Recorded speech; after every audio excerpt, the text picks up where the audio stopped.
நீலோத்தி அப்படிங்கிறது உங்க தனிப்பட்ட வாழ்க்கையோட கனெக்ட் பண்ணீங்களா? இல்ல நீங்களே உருவாக்குன ஒரு வடிவமா சார் நீலோத்தி? தனிப்பட்ட வாழ்க்கையோட கனெக்ட் பண்ணல. உண்மைய சொன்னா நீலோத்திக்கு என்ன அர்த்தம் அர்த்தம் அப்படின்னு எல்லாரும் கேட்குறாங்க. அந்த தொடர் முயற்சியில இருந்த அந்த போராட்டங்கள் வந்து நான் சந்திச்சதுனால தான், அத ஒரு இனிப்பா நினைச்சு நான் அத சாப்பிட்டதுனால தான், இந்த கஷ்டத்த இன்னைக்கு உங்க முன்னாடி வந்து நீலோத்திங்கிற ஒரு பாடல்லாம் குடுத்துட்டு உட்கார்ந்திருக்கேன். என் முதல் படம் ஓஷலா எழுதும்போது கூட ஒரு இடத்துல வேலை பார்த்துட்டு தான் இருந்தேன். அந்த வேலைய விட்டுட்டு தான் போய் அத எழுதுனேன் நானு. ஒரு காதல் பாடல் எழுதினாலும் கிட்டத்தட்ட நானும் ஒரு காதலனா மாறித்தான், ஆண் பார்வையிலேருந்து மாறணும், பெண் பார்வையிலேருந்து மாறணும். கிட்டத்தட்ட ஒரு அர்த்தநாரியா தான் செயல்படணும் அதுக்கு. பெரும்பாலான ஆர்டிஸ்ட்டுங்க சிறையில் ஒர்க் பண்ணவங்க நீலோத்தி பாடலுக்கு பிறகு எனக்கு தனிப்பட்ட முறையில் ஃபோன் பண்ணி விஷ் பண்ணாங்க. இப்போ உங்கள் நிகழ்ச்சி வர்றது கொஞ்ச நேரத்துக்கு முன்னாடி கூட நீலத்தோடைய வெற்றியை வந்து சிறையை சொல்ல முடியாது. சிறையோட வெற்றி தான் நீலத்தோடைய வெற்றியை நான் பார்க்குறேன்.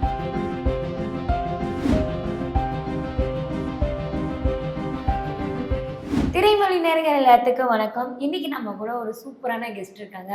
கொஞ்ச நாளுக்கு முன்னாடிலேருந்து இப்போ வரைக்குமே வந்துட்டு எல்லாத்தோட மனசுலயும் ஒரு தாக்கத்த வந்து உருவாக்கிய சாங்னாவே சிறை மூவில வந்த நீலோத்தி சாங் தான்.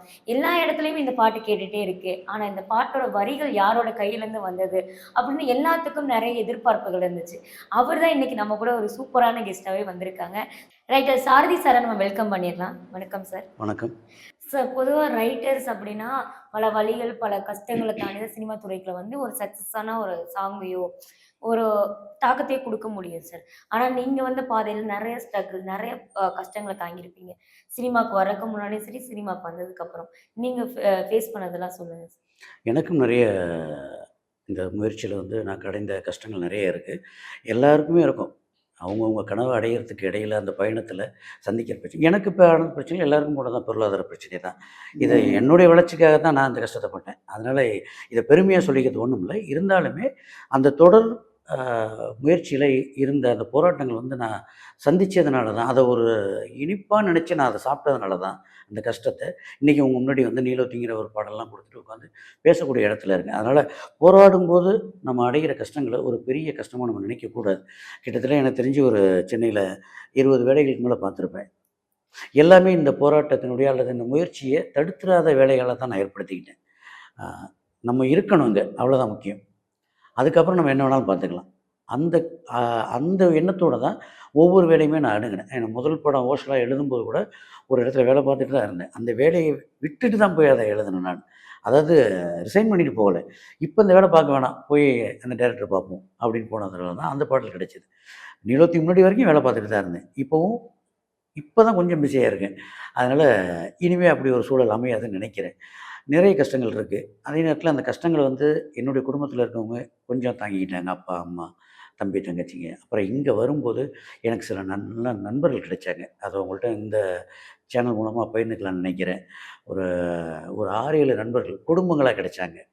ஆ நாகராஜன் தமிழரசி, குமார் ஜெயந்தி, தனசேகரன் புஷ்பா, வெங்கடேசன் பவானி, முருகன் செல்வி அப்படின்னு ஒரு நண்பருக்கு நண்பராகவும், சகோதரருக்கு சகோதராகவும் கிடைச்சு, நம்மள வந்து உற்சாகப்படுத்திக்கிட்டே இருந்தாங்க. "நீங்க போங்க, முயற்சி பண்ணுங்க. உங்களுக்கு என்ன தேவை நாங்க பார்த்துக்கிறோம். போங்க, முயற்சி பண்ணுங்க" அப்படின்னு. ஸோ இந்த மாரி அன்பர்களும், நண்பர்களும் நம்ம கூட இருக்கும்போது, நம்மளுடைய லட்சிய பாதையில நம்ம தொடர்ந்து பயணிக்கிறதுக்கான சக்தி அதுவே தானா குடுக்குது. இதெல்லாம் ஒரு ஆசீர்வதிக்கப்பட்ட சம்பவமா தான் நான் கருதுறேன். Okay sir. சார் இந்த பாடல்கள் வரிகள தாண்டியும் வந்துட்டு ரைட்டர்ஸுக்கு நெறைய வழிகள் இருக்கு சார். சக்சஸ் ஆக முடியலையே அப்படின்னு சொல்லிட்டு, இப்ப நெறைய பேரு அவங்களோட கரியரையோ, எல்லாத்தையும் விட்டுட்டு வந்து எதுக்குடா இதுக்கு வந்தோம் ஃபீல் பண்ணிட்டு வெளிய போனவங்க நெறைய பேர் இருக்காங்க சார். ஸோ அப்பலாம் பார்க்கும்போது உங்களுக்கு எப்படி சார் ஃபீல் ஆகும்? அதான் சொன்னேனே, நான் பாடல் எழுத ஆரம்பிச்சு 15 வருஷம் ஆகுது. அப்ப நான் எப்ப முயற்சி பண்ண வந்திருப்பேன்னு பாருங்க. கிட்டத்தட்ட ஒரு 2000லேருந்து இந்த முயற்சி 26வது வருடம் இப்ப நான் இங்க உட்காந்துருக்கேன். அப்ப ரொம்ப சின்ன வயசுலயே நான் இந்த துறைக்குள்ள வந்துட்டேன். நான் வந்து பார்த்த நிறைய பாடலாசிரியர்கள் இன்னைக்கு இல்ல. அதே மாதிரி நான் வரும்போது முயற்சி பண்ணியிருந்த பாடலாசிரியர் நெறைய பேர் இன்னைக்கு ரொம்ப டாப்ல இருக்காங்க. ஸோ நம்ம அதையும் பார்த்துட்டேன், இதையும் பார்த்துட்டேன். ஒரு ம். நேரத்தில வந்து நெறைய எழுதணுங்கிற எண்ணம் இருந்தது. இப்ப படிப்படியா அந்த பக்கம் வந்து ஒரு பாடல் எழுதினாலும் 10 பாடல் எழுதினாலும் சரி, சரியான பாடல் எழுதுவோம். அவ்வளோதான். இப்ப அந்த இடத்துக்கு நம்ம வந்து நிக்கிறோம். அப்போ வந்து தோற்று போனவர்களை பார்த்து நம்ம ஒதுங்கி போகக்கூடாது. வெற்றி பெற்று முன்னாடி போய் நிக்கிறாங்கல்ல, அவங்கள பார்த்து அவங்க எந்த வகையில வெற்றி பெற்றாங்க, அதுக்கான காரண காரியம் என்னங்கிறத நம்ம ஆராய்ஞ்சு பார்த்தோம்னாலே போதும். தோற்றவர்களுக்கு பல காரணங்கள் இருக்கலாம். நிச்சயமா வரும். எனக்குமே ஒரு சலிப்பு தட்டின காலங்கள்லாம் உண்டு. அது எதுன்னா, முன்னாடி சொன்ன மாதிரி பொருளாதாரம் தான். குடும்பத்துக்கு நம்ம சில விஷயங்கள் செய்ய முடியாது. சில நல்லது கெட்டதில போய் நம்ம உடனடியா போய் நிக்க முடியாது. அப்பா, அம்மா எதிர்பார்க்குற சில விஷயங்கள நம்ம பூர்த்தி பண்ண முடியாது. ஆனா நமக்குள்ள தெரியும். நிச்சயமா நம்ம இந்த துறையில சக்சஸ் பண்ணிருவோம். சக்சஸ் பண்ணும்போது, இத்தனை வருட காலம் இழந்த விஷயங்களை எல்லாம் நம்ம ரொம்ப குறுகிய காலத்திலேயே மீட்டு எடுத்துருவோங்கலாம் தெரியும். ஆனா அவங்களுக்கு அது தெரியாது. ஒருவேளை அந்த பின்புலத்தில வந்திருந்தவங்களா அவங்களுக்கு புரியும். இப்போ நான் முதல் பட்டதாரி குடும்பத்திலேருந்து வந்தவன் மாரி, நான் முதல்ல சினிமாவுக்குள்ள என் குடும்பத்திலேருந்து வந்திருக்கேன். எங்க அப்பாவுக்கோ, அம்மாவுக்கோ வந்து சினிமா துறைய பத்தி எதுவுமே தெரியாது. ஆனா ஒரு நம்பிக்கை மட்டும் குடுத்தாங்க. எழுத போறேன் அப்படின்னு. "நீ என்ன எழுதுவ? உனக்கு என்ன தெரியும்?" அப்படிங்கிற கிராஸ் கொஸ்டின்லாம் அவங்க கேட்கல.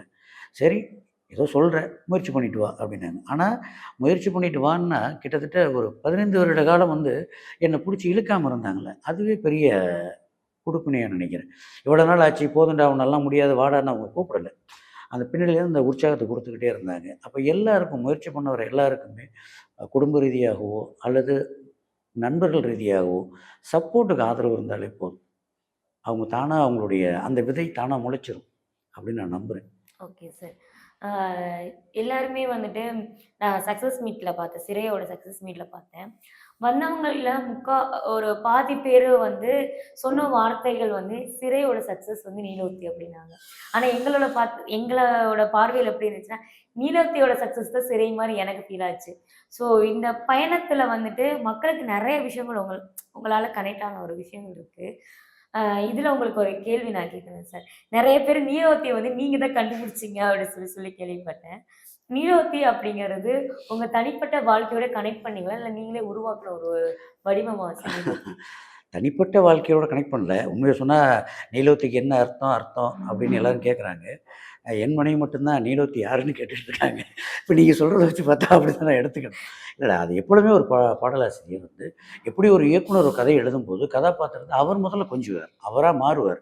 கதை நாயகனா அவர் மாறுவாரு. கதையின் நாயகியா மாறுவாரு. ஒரு நகைச்சுவையாளனா மாறுவாங்க. ஒரு வில்லனா மாறுவாங்க.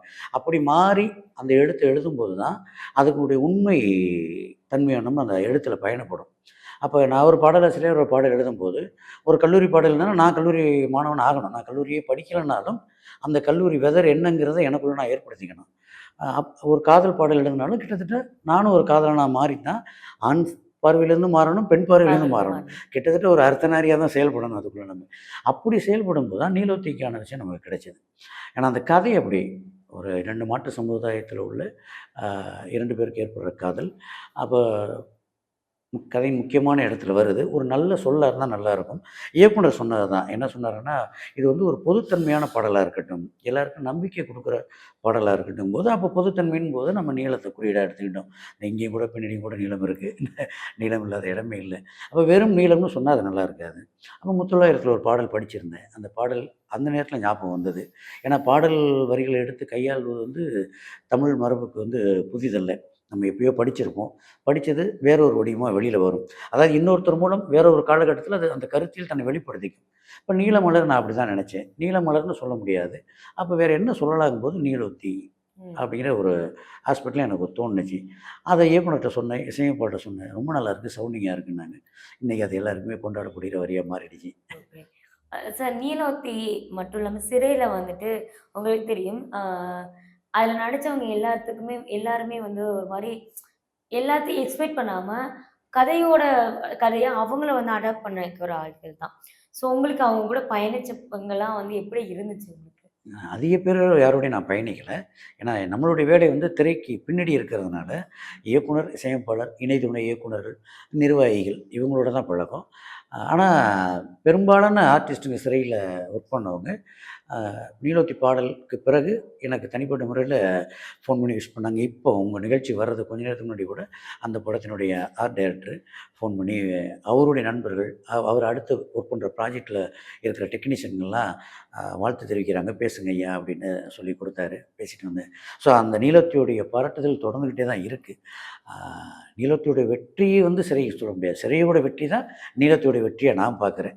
ஏன்னா அந்த வாய்ப்பு வந்து இயக்குனராலயும், இசையமைப்பாளராலயும் வழங்கப்பட்டது. அப்போ வந்து அதுக்குள்ள தான் சிறைங்கிற அந்த கதைக்குள்ள தான் நீலவதி இருக்கிறா. என்ன எனக்கு இது முதல் பாடலா இருந்தா நீலவதி சாரதின்னு கூட மாறி இருக்கலாம்.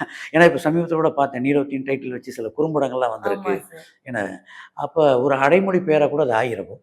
நமக்கு இது கிட்டத்தட்ட ஒரு 100வது படங்கள தாண்டிங்கிறதுனால நம்ம நீலவதி சாரதிங்கிற அடைமொழி ஏற்படுத்தல. ஆனா எங்க போனாலும் நீலவதி பாடலுக்குரியவர் அப்படிங்கிறது கண்டிப்பா சார். வந்துருச்சு. எனக்கு தெரிஞ்சு இன்னும் ஒரு 20, 30 வருடம் இந்த சொல் இருக்கும்னு நினைக்கிறேன் நானு. கண்டிப்பா சார்.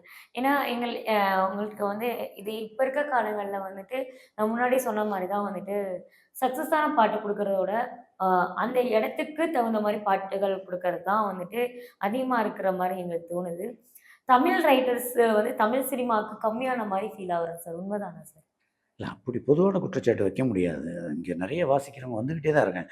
அப்படின்னா உங்களுக்கு நெறைய நல்ல பாடல்கள் கிடைக்காது இல்லையா? நெறைய நல்ல திரைக்கதைகள், நெறைய நல்ல திரைப்படங்கள் கிடைக்காது இல்லையா? இருக்காங்க. தமிழ்ல இருக்கிற ஆளுமைகள் மாதிரி வேற எங்கேயும் இருப்பாங்களான்னு என்னால உறுதியா சொல்ல முடியல. ஏன்னா நம்மளுடைய தொடர்ச்சி முழுக்கவே பார்த்தீங்கன்னா, நிறைய பாடல் வழி தொடர்ச்சி தான். எவ்வளோ புலவர்கள், சங்க இலக்கியங்களா இருக்கட்டும், ஆன்மீக இலக்கியங்களையா இருக்கட்டும், திரைத்துறையிலேயா இருக்கட்டும், எவ்வளவோ ஆளுமைகள் நம்மள்ட்ட இருக்காங்க. நாவல்கள்ல இருக்கட்டும், எல்லாமே பாடல்கள், கதைகள் மூலமாக நம்மகிட்ட வந்த எழுத்தாளர்கள் அவ்வளோ பேர். இவங்களெல்லாம் பார்த்து, படிச்சு, பாதிக்கப்பட்டு தான் நம்ம இதுக்குள்ள வந்திருக்கோம். என்ன மாரி இன்னும் எத்தனையோ பேர் இதுக்கு முன்னாடி வந்திருக்காங்க. எனக்கு அப்புறமும் நெறைய பேர் வந்திருப்பாங்க. இன்னைக்கு கூட ஒரு 1000 பேர் வந்து சென்னைக்கு இறங்கியிருக்கலாம். திரைக்கதை எழுதவோ, திரைப்படம் இயக்கவோ, பாடல் எழுதவோ வந்திருக்கலாம். அதனால எழுத்தாளர்களுடைய முக்கியத்துவம் அங்க குறையல. ஆ இந்த காலம் வந்து ஒரு மாரி டெக்னிக்கல் காலமா இருக்கு. சவுண்டிங் வேர்ட்ஸா எதிர்பார்க்கக்கூடிய ஒரு இடத்துல மியூசிக்கும் போய் நிக்கிது. மாறும். நிச்சயமாக வந்து இந்த சூழல் வந்து மாறி, நல்ல இசையும், நல்ல வரிகளும் கொண்ட படைப்புகள் மீண்டும் தன்னை புதுப்பிச்சுக்கிட்டு வரும். ஏன்னா காலம் எப்பொழுதுமே தன்னை மறுபடி சுழற்சி முறையா தன்னை மேல கொண்டு வந்துகிட்டே இருக்கும். எவ்வளோ நல்ல பாடல்களோ வந்த திரைப்படங்கள் தான் திரைத்துறை தான். இன்னமும் வந்துகிட்டு இருக்குது. இனிமேலும் வரும். அது நிச்சயமா மாறாது. இன்னைக்கு இருக்கிற எல்லா பாடலாசிரியர்களுமே நான் திருப்பி திருப்பி சொல்றேன். அனைவருமே திறமைசாலிகள். அவங்கவங்களுக்கான களம் கிடைக்கும்போது, நிச்சயமா அவங்க கத்துக்கிட்டது, இந்த கற்றல் மூலம் பெற்றது எல்லாமே அதில அந்த பாடல்ல வெளிப்படும்.